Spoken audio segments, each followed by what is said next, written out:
My stepson announced, "Real family sits in the front row."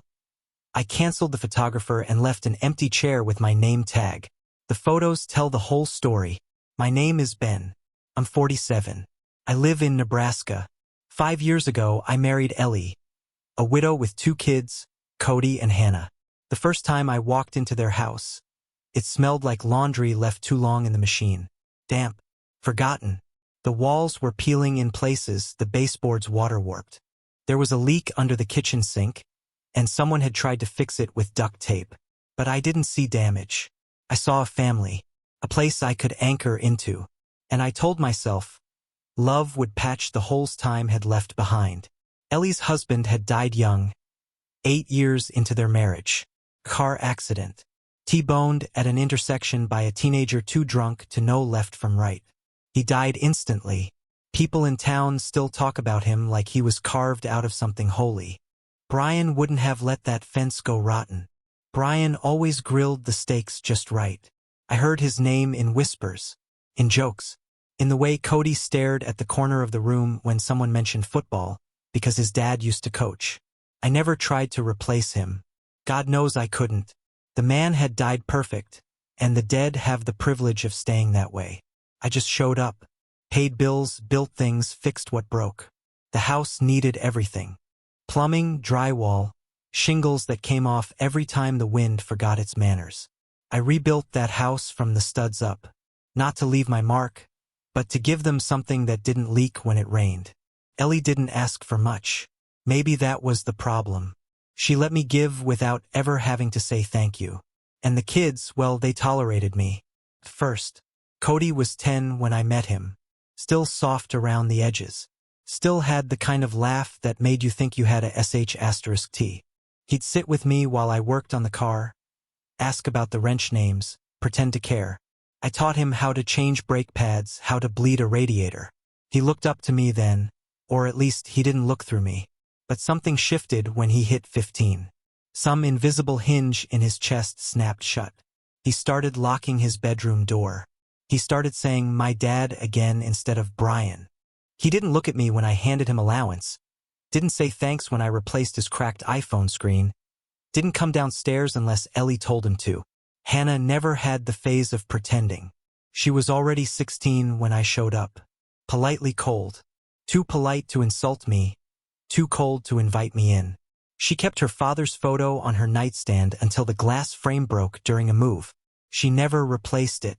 Not the frame, just the act. His absence hung between us like a loaded G**, and nobody wanted to admit was real. Still, I showed up. Every field trip form I signed.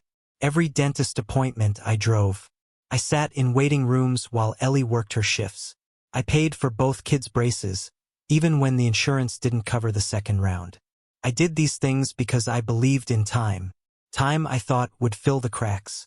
And then Hannah's graduation came. She'd finished college, first in the family to do it. Ellie was beaming. We rented a hall. There were flower orders, seating charts, a professional photographer. I paid for everything. Not out of obligation, but because it felt right. Because I wanted them to look back on the day and remember that someone had made it possible. Ellie coordinated with the photographer, sent emails about banners and catering. Cody helped with logistics, tables, chairs, music playlist. I was the wallet behind it all. Never questioned it. Until the day I saw the seating chart. It was a Wednesday. I'd just gotten off a 12-hour shift. Back hurt, hands stiff. Ellie had papers spread out on the kitchen table, scribbling notes in the margins with her signature distracted hum. I leaned over just to see, just to feel included. Second row. My name right there under a printed label that said partner guest. I didn't get angry. Not at first. I just asked, "What's this?" Cody answered without looking up from his phone. His voice was flat, like he'd rehearsed it. Real family sits in the front. For words. No malice. No hesitation. Just a simple, cutting truth. In his eyes, I was a supporting role, someone with no lines in the final scene. Ellie didn't speak. She didn't correct him. She didn't even glance my way. Just circled another note on the catering invoice. That silence hit harder than anything Cody said. I stood there, the air heavy in my lungs. 8 years of repairs, of meals cooked, of tuition payments made without being asked, of swallowing pride when the kids ignored me in front of company. All of it, undone by a seating chart and a boy who believed blood meant everything. I sat down at the table and stared at my name in that second row like it was a gravestone. The sum total of my place in their story. Not father, not even stepfather, just a man with a wallet. I wanted Ellie to say something, anything. He didn't mean it like that. Your family too. But she didn't. She just kept planning a celebration that I was no longer part of. At least not in the way that mattered. And it hit me with brutal clarity. I had built this house, poured money into their lives, buried my needs so they could rise. But the seat had never been mine. It had been rented. And now they were asking me to give it back. I didn't raise my voice, didn't throw the seating chart across the room, didn't demand to be moved to the front row. What would have been the point? You don't beg for a place you've already paid for. The next morning I woke before Ellie. The sun hadn't risen yet. The house was quiet, still pretending to be whole. I sat at the kitchen table, phone in hand, and called the photographer. I'd paid the deposit myself, $2, $500 for edited sh*ts, print packages, and a digital album. I told the woman on the line politely that I wanted to cancel. She asked if something had come up. I said yes, something had come up. I didn't want pictures from a day where I didn't exist. After that, I made coffee. Just for me. I usually poured 2 mugs. Not that Ellie ever said thank you. That morning, I left hers cold in the pot. She came down eventually, still groggy, hair tied back, yawning like it was any other day. She asked if I wanted to look over the final draft of the seating chart. I told her no. She looked at me sideways, waiting for something more. I said, I canceled the photographer. Her lips parted, then shut. A small pause, just long enough for her to weigh whether it was worth pushing. She didn't ask why, didn't get angry, just turned away and started buttering toast like we weren't quietly bleeding to death at the table. That night, I took a piece of cardboard and cut it into a rectangle the size of a name tag. Wrote in thick black letters, Ben Anderson. I didn't sleep much. I kept imagining that second row, that distance between me and the family I fed, clothed, protected. A distance written in ink. The day of the graduation came. Hannah was radiant, I'll give her that. Hair pinned up, blue gown pressed to perfection. Ellie wore a pale dress, something soft that caught the light. Cody wore his father's tie. I recognized it. Ellie kept it in a cedar box on her dresser, tucked between sympathy cards and wedding photos from a man she never stopped loving. I drove separately. Ellie didn't ask why. I parked 2 blocks away, walked through the sticky Nebraska heat in a suit that no one complimented. The hall was buzzing. Balloons tied to folding chairs, tablecloths ironed to look like effort. The name tags were placed on each seat in the front row. Ellie, Hannah's grandparents, Cody, even her godmother who lived out in Oregon and sent 1 postcard a year. And then there was the seat marked for guest, Ben Anderson. In the second row, behind the folding arms of the people who mattered. I didn't move the tag, didn't fight. I walked up front and placed my own name card, my name card, on one of the empty chairs in the center of the front row, right next to Ellie's. Then I walked back to the second row, sat in silence. Nobody said anything. No one dared. That chair sat empty the whole ceremony. Right there in the center of the frame. The photographer. Ellie had rebooked someone cheaper. Took dozens of sh*ts. Group photos, proud smiles, arms around shoulders. And in every single one, that empty chair stood like a ghost. The absence they didn't want to explain. The man they wanted out of focus. After the ceremony, Ellie approached me. The crowd had thinned. Cody was joking with friends. Hannah was taking selfies with her classmates. I was sipping flat punch from a plastic cup. She said it was beautiful, Ellie murmured. The photos turned out nice. I didn't respond. She hesitated. Cody didn't mean it like that. What he said. He's young. I nodded, stirred the punch. A lot of things they didn't mean, huh? Her shoulders dropped a little, like the weight of pretending was finally getting to her. I wanted her to say something real, to admit the truth we'd both been ignoring. Instead, she said, "You've always been good to them." It was worse than silence. It was past tense. I looked her in the eye. "From now on, I'm no longer part of their plans. Let the people they consider family support them." Her mouth opened, but nothing came out. She didn't argue. She didn't fight. That was the answer. Not the one I wanted, but the one I needed. I walked out before the cleanup began. Before they could hand me a broom or a smile and pretend that I had always belonged. I got in my car, loosened my tie, and drove. I didn't cry. Not that night. Not the next morning. But something settled in me, hard and permanent. Like concrete setting in bone. The following week, I canceled the monthly transfers. Cody's car insurance gone. Hannah's student loan cosign revoked. My name was on so many lines I'd lost track. Not anymore. I didn't send an email. I didn't call. I just erased myself from the ledger. 2 days later, Cody asked if I could help pay for his grad school textbooks. I looked him in the eyes and said, "Ask your real family. They sit in the front row." He didn't like that. His jaw clenched. He didn't yell, though. Just stood there, quiet, humiliated. I think he finally understood.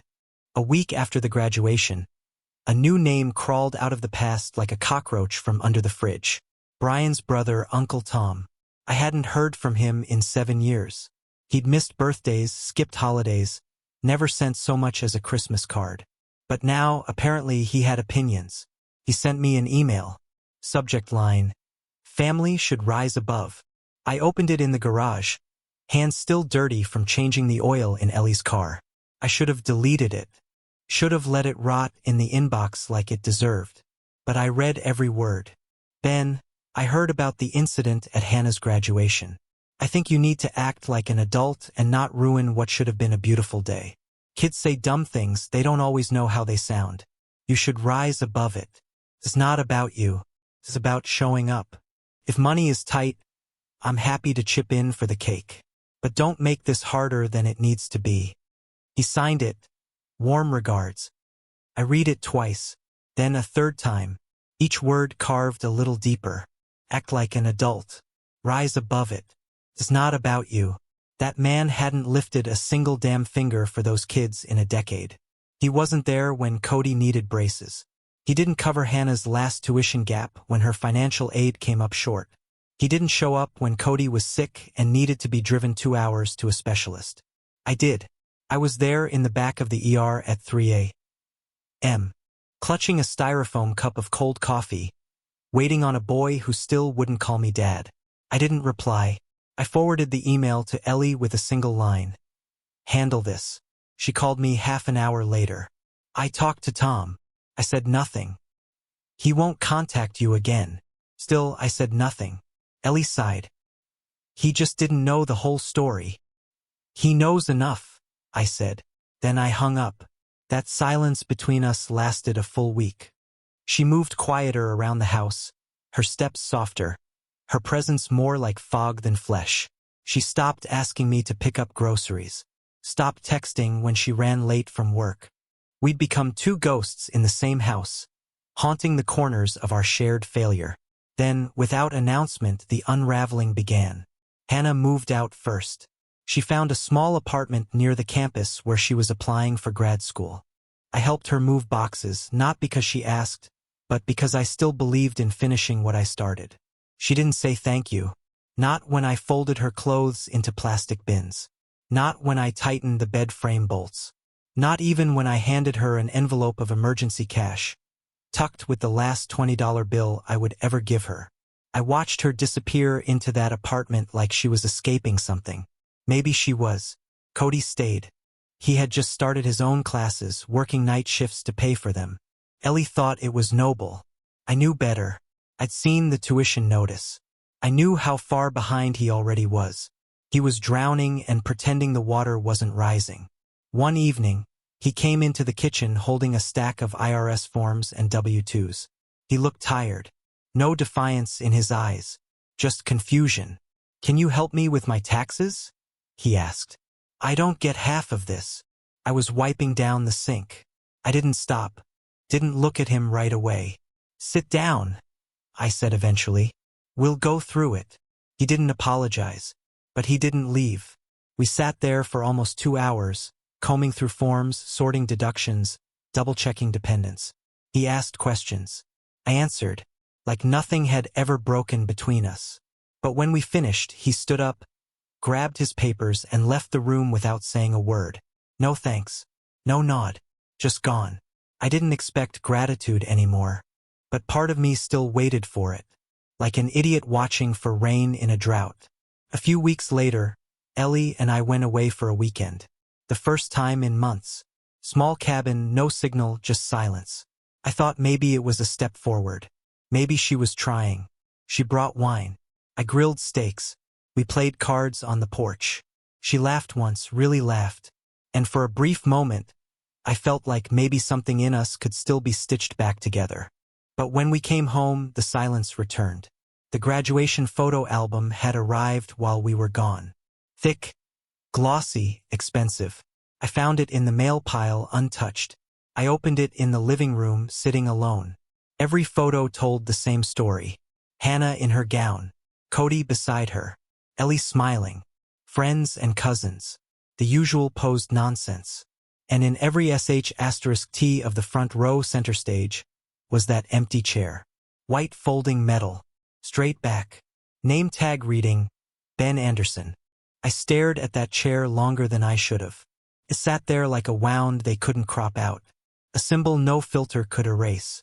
Ellie came in and saw me flipping through it. She didn't speak. She just watched me from the doorway like a stranger might watch someone grieve a person they never met. I closed the book. Set it aside. "It's a good photo," I said. She didn't reply. The summer slipped into a kind of stillness.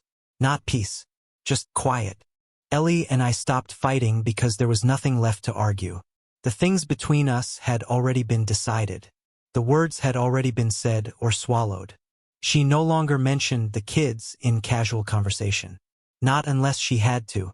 Not unless there was a bill to explain, or a missed call she wanted to ignore. Cody still lived under our roof, but he moved like a tenant now. Door closed, headphones on, dinner microwaved after we'd gone to bed. Once, that would have driven me mad. The disrespect. The entitlement. But now, it just confirmed what I already knew. I had become a shadow in the house I rebuilt. It was strange, really, how quickly you can vanish from someone's life while still living in their home. I started going to bed earlier. Stopped asking Ellie about her day. We passed each other like co-workers who had once been lovers. Two people pretending not to remember what it used to feel like to matter. The real shift came in August. Cody's tuition bill arrived. Full amount due, no scholarships.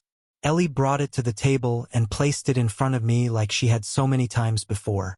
"He might have to take a gap year," she said, careful with her voice. "We're not sure how he'll make up the difference." I didn't touch the envelope. I just looked at her. "You mean he's not sure?" I said. "Because I'm not part of that plan anymore. Remember?" She flinched. A small one. But it was there. "Ben." "No," I said. "He made it clear. And you let him. So let him figure it out." She looked away, jaw tight. "You're punishing him." "No," I said. "I'm letting him grow up." We didn't speak for the rest of the night. The next morning, I left before sunrise. Took the truck out past the edge of town. There's a spot I go to, an old gravel turnout by a field of wind turbines. You can sit there and feel like the whole sky is swallowing you. Parked. Got out. Let the air fill my lungs until it hurt. I thought about the years I gave. The braces. The car repairs. The missed vacations so Cody could have new cleats. The time I sold my motorcycle to cover Hannah's housing deposit because she got waitlisted for a cheaper dorm. And what came back? An empty chair. An email from a ghost uncle. A silence that made my spine feel hollow. It wasn't rage anymore. It wasn't even grief. It was something colder. A kind of emotional sobriety. The clarity that comes after too many years of drinking hope. I stayed out there until the wind picked up and dust started to bite my eyes. Then I got back in the truck and drove home like a man returning from a funeral. But it didn't end there. One night, maybe 2 weeks later, Cody came downstairs holding his phone. His face was pale, eyes wide with panic. He hovered in the doorway while I sat watching a rerun of a show I didn't care about. "Mom said I should talk to you," he started. I muted the TV. "About what?" "The bursar's office called. They're dropping my classes if I don't pay by next week." "And," he swallowed, "I thought maybe, just this once, if you could help. I swear I'll pay you back." I stared at him for a long time. "This is the part where I'm supposed to forget what you said." I told him. "Pretend it didn't matter. Pretend I didn't sit in the second row while a name tag sat where I should have been." He said nothing. I stood up, walked to the bookshelf and pulled out a folder. Inside were every receipt, every check stub, every statement with my name on their future. I handed it to him. He flipped through it slowly, like he wasn't sure what he was seeing. "That's your real family," I said. "Right there in black and white." He closed the folder and looked at me. "I was a kid. You were 16. I didn't mean it." "Yes, you did. And now you do mean this. Because now you need something." His mouth trembled. He was trying not to cry. "I'll figure it out," he muttered, turning away. I didn't stop him. The next week he dropped out, started working full-time at the gas station. Ellie cried behind closed doors. I heard her once in the laundry room, muffling it into a towel. But she never asked me to change my mind again. And then Hannah called. Not to apologize. Not really. She needed help with rent. Her roommate had moved out, and she couldn't make the full payment on her own. Said she might lose the place. I listened. Quietly. Patiently. When she finished, I asked, "What did you tell people when they asked who paid for your graduation party?" She went quiet. "I'm just curious," I said. "Did you tell them about the man who sat in the second row?" "Ben." "No. You don't get to call me that now. Not when the rent's due." She hung up. The silence after that was the most honest thing she'd ever given me. A month passed. Then 2. Ellie and I started traveling again. Weekend trips, nothing big. Just distance. We talked more. Laughed even. Something about the absence of obligation had softened her. Or maybe she was finally starting to understand. We stood outside a cabin in Colorado one morning, coffee in hand, looking at the mountains. "I think we made a mistake," she said. I didn't ask which part she meant. That fall, the new photo album arrived. Reprints from Hannah's graduation. Different angles, better lighting. Someone had tried to edit the empty chair out of a few frames. But they couldn't erase the shadow. Not completely. That chair still sat in the center. Still bore my name. Still told the truth. And that truth? I was never invisible. They just needed me to be. They needed a man who paid but never asked. Who gave but never stood up. Who sat in the second row and smiled like it was enough. But the thing about ghosts is they linger. That chair was my ghost. That photo album? My confession. They'll look back one day. Maybe at Hannah's wedding. Maybe at Cody's kid's birthday. And they'll see that chair again. See what they erased. See what they took. And maybe, just maybe, they'll finally understand what I built. Not for applause. Not for love. But because someone had to. Because I believed it mattered. Even when they didn't. So now I ask you, who really abandoned who? Was I wrong to walk away? Or were they wrong for never saving me a seat?